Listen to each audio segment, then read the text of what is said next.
introducing the 100% electric Nissan Leaf. Innovation for the planet. Innovation for all.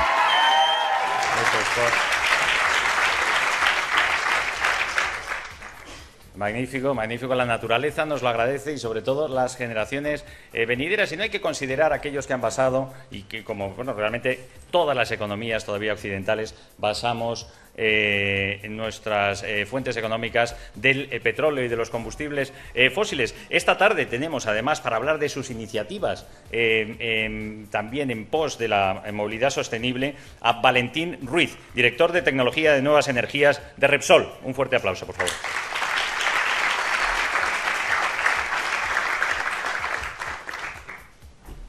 Valentín. Y no eres el... Me temo que no. Ah, no ha venido Valentín al final. No, soy yo. Soy Juan Nicolás. Juan Nicolás. Pues nada, muchísimas gracias por estar con nosotros, Juan. No tenía el placer de conocerte. Siéntete en casa y además no sois los malos de la película porque nos permitís todavía calentarnos y movernos, pero nos alegra mucho saber que estáis ya pensando en nuevas fuentes de energía renovable. Por supuesto.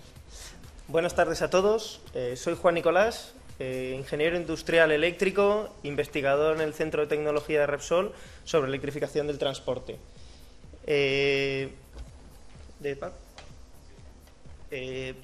Repsol, por mucho que parezca lo contrario, Repsol cree que el vehículo eléctrico es una realidad, ha llegado y ha venido para quedarse. Eso no tenemos ningún tipo de duda. Ahora mismo, como ya la mayoría de vosotros sabéis, los vehículos eléctricos cuentan con una serie de ventajas en cuanto a prestaciones, en cuanto a eficiencia, en cuanto al tipo de comportamiento, etcétera, etcétera, que luego alguna podemos ir comentar. Lo que también sabemos es que una de las grandes limitantes de los vehículos eléctricos es la batería, es las prestaciones que nos pueden ofrecer ahora mismo las baterías. Esto lo que conlleva es un gran trabajo por parte de muchos actores a la hora de la mejora técnica, sobre todo, de las baterías. Y bueno, en ello estamos trabajando muchos, ¿no? Como ahora mismo las limitaciones con las que contamos son claras, el vehículo eléctrico o la electrificación del transporte como genérico va a comenzar a través de la hibridación con motores de combustión interna, como ya hemos ido viendo, a la hora de hacerlos bastante más eficientes y a través de ciertos sectores que permiten la mayor facilidad de la entrada de vehículos eléctricos, como pueden ser flotas de reparto, las motocicletas y los vehículos de los segmentos más urbanos, ¿no? Estos son nuestras instalaciones. Hace ya más de 3 años Repsol ya creía que el vehículo eléctrico iba a ser una realidad y nos lo íbamos a ir encontrando en las calles, con lo que adquirió el segundo vehículo eléctrico de España. El primero se lo quedó la Reina. Lo que estamos viendo desde el Centro de Tecnología es que creemos que las cosas hay que investigarlas y la bibliografía siempre es muy útil, pero lo mejor es poder hacer nuestras propias pruebas a la hora de descubrir la realidad sobre cada una de las cosas. Y esto, por suerte, contamos con una instalación muy interesante, es un banco de rodillos climatizado en el que hemos podido ensayar el vehículo eléctrico que os mostraba, ¿no? En las dos gráficas que muestro, la de arriba a la izquierda es un vehículo eléctrico, perfectamente podía ser ese, y cambiando a las escalas, por supuesto, otros como puede ser el Tesla, y la de abajo es un vehículo de combustión interna. Una de las grandes ventajas para los que hayáis tenido la oportunidad de probar un vehículo eléctrico es la gran respuesta o la respuesta tan rápida con la que contamos desde vacío. Eso es una de las características típicas que tienen los motores eléctricos, y es que te permiten una entrega del par desde el comienzo de las revoluciones, aparte de permitirte un gran espectro de revoluciones por minuto, que ayudado con ese comienzo del par nos permite que un vehículo eléctrico, como la mayoría de los que hay ahora mismo comerciales, no necesiten, por ejemplo, una caja de cambios, y en cambio permitan, pese a tener unos motores bastante moderados como este, que son 55 kilovatios, unas respuestas y una conducción la mar de divertida. Los motores de combustión interna tienen grandes ventajas, no cabe la menor duda, pero una de las dificultades que tienen es que el régimen a través del cual son capaces de entregar la máxima potencia es bastante más reducido, por lo que se suelen apoyar mucho en las cajas de cambio. ¿Qué otras cosas siempre son interesantes de descubrir cuando te compras un vehículo? Son los consumos, ¿no? Y cómo afecta el consumo. Al tener una instalación como esa, hemos podido probar hacer ensayos de conducción similar a la real, con distintas temperaturas, ¿no? Hemos podido probar el coche a menos 10 grados, 0 a 20 grados, que suelen ser las estándares y con los que se homologan, y 40 grados, y ver cómo afecta en un primer vehículo como es este la climatización y la tracción. Como primera solución, y más de uno lo habrá conocido cuando tuvo sus primeros coches sobre todo, la climatización no te limita prestaciones, ni el nivel de batería te limita ningún tipo de prestación. Como se ven estas gráficas, aunque yo desde aquí apenas lo veo, cuando intentamos climatizar un vehículo estando a menos 10 grados centígrados en el exterior, se consume una muy buena parte de la energía que consume el vehículo para moverse, ¿no? Llegando a ser esas proporciones, y es interesante conocerlo. Luego, una cosa que nos gusta mucho de los vehículos eléctricos y que creemos que siempre hay que señalar es que los vehículos eléctricos son emisiones locales nulas. Por suerte, en España tenemos muy buen balance energético, como nos podrán contar algunos de los compañeros que tenemos más adelante.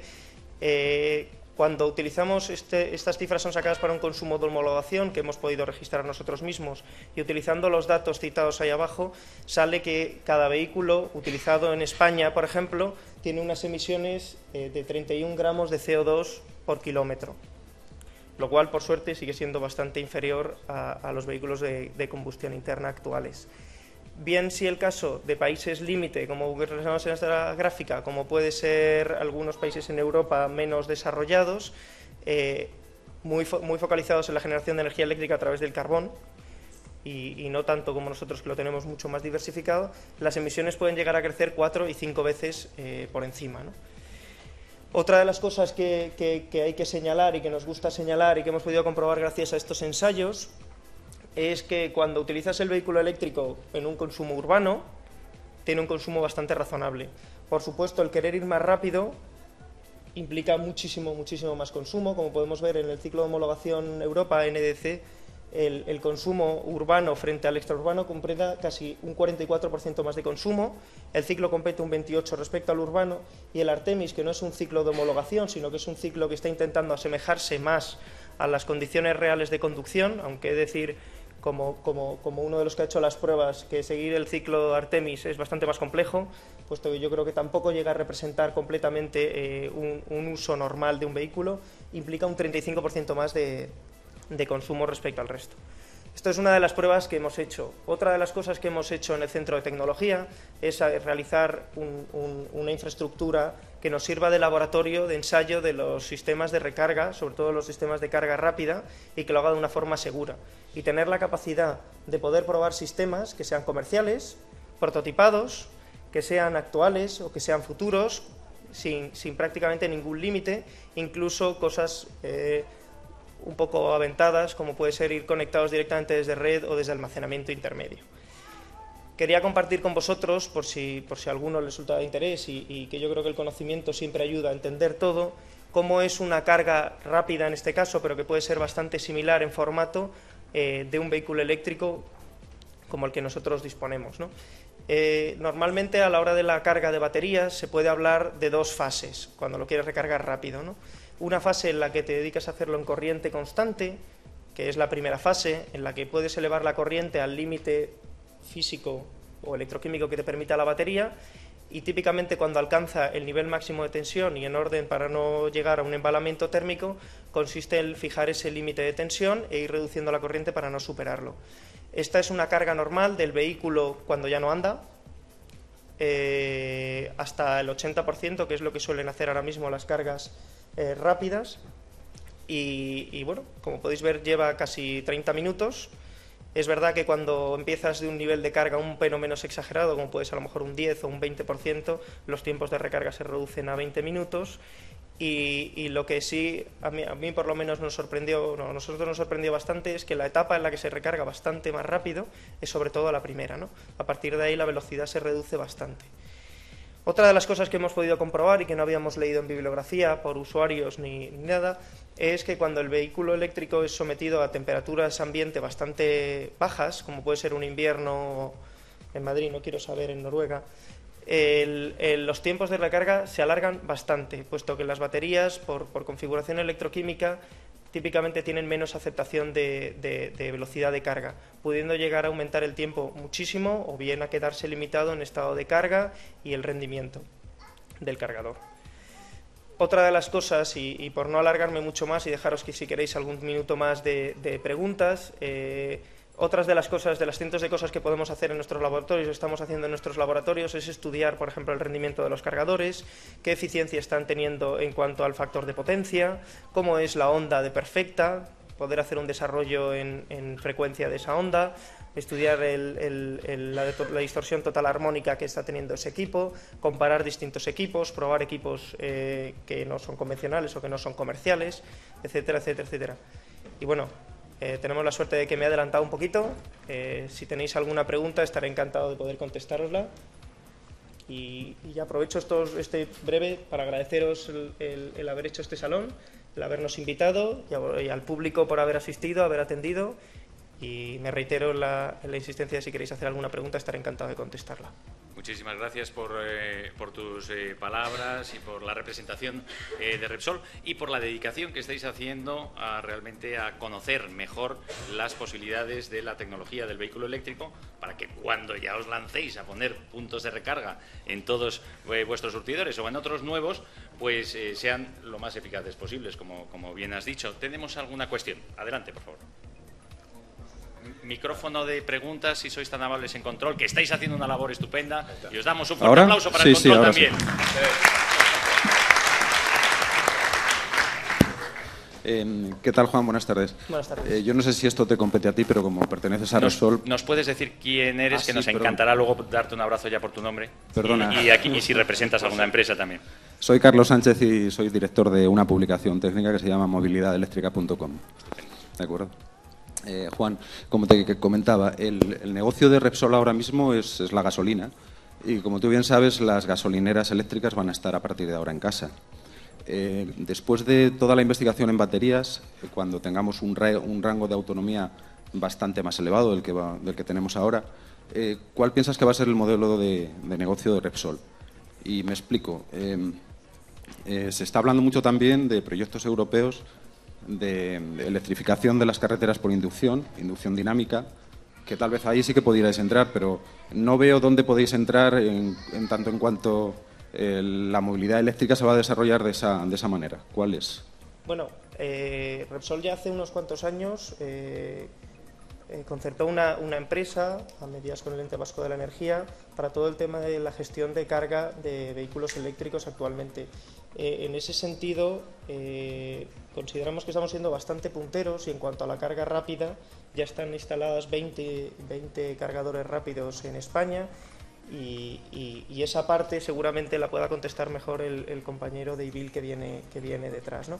En cualquier caso, el modelo de negocio de Repsol se adaptará. Repsol es líder en la venta de energía para el transporte y la electricidad no va a ser diferente, ¿no? Proveeremos de energía a todos los clientes que estén interesados, cambiaremos el modelo de negocio como ya se está cambiando a través de IBIL para proveer de esas energías.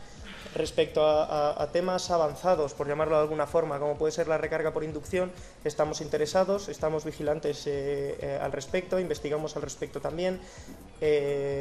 Creemos que quizás ahora mismo es demasiado prematuro, sin duda. Por otro lado, tiene que ver también por temas de rendimiento y son temas que hay que tener claro porque esa parte hay que cubrirla también.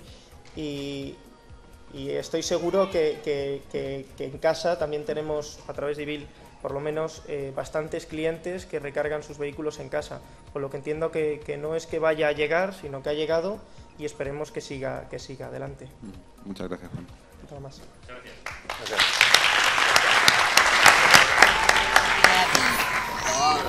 Guys, this is the third time this week.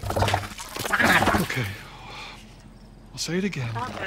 It's electric, but when I need to go farther, it uses gas.